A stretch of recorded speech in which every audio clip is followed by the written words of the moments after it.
ماحول اور ہو گیا. میں نے خود دیکھا ہے, ماں باپ تعریفیں کر رہے ہیں شادی سے پہلے اپنے بیٹے کا رشتہ کرنا, کہتے ہیں بڑا ہی اچھا ہے, کیا بات ہے, بڑا کماتا ہے.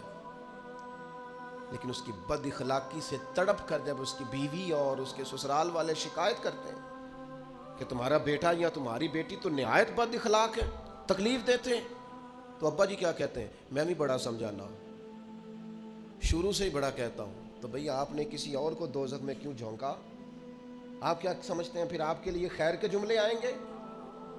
آپ نے تکلیف کے اندر کیوں ڈالا کسی اور کو, جب اس کی بد اخلاقی, بد خلقی اور مزاج کا اکھڑ پن آپ کو گھر میں پتا تھا؟ آپ وہ ذوق ہی نہیں دے سکے, وہ تربیت ہی نہیں کر سکے. میں آپ سے عرض کروں گا, طالب علموں سے, طریقت کے سالکین سے, عام لوگوں سے عرض کروں گا, نیرے پیسے نہیں کمانے چاہیے, نیرے عہدے نہیں کمانے چاہیے, نیرے تعلقات نہیں بنانے چاہیے, زندگی میں دعائیں بھی لے لینی چاہیے.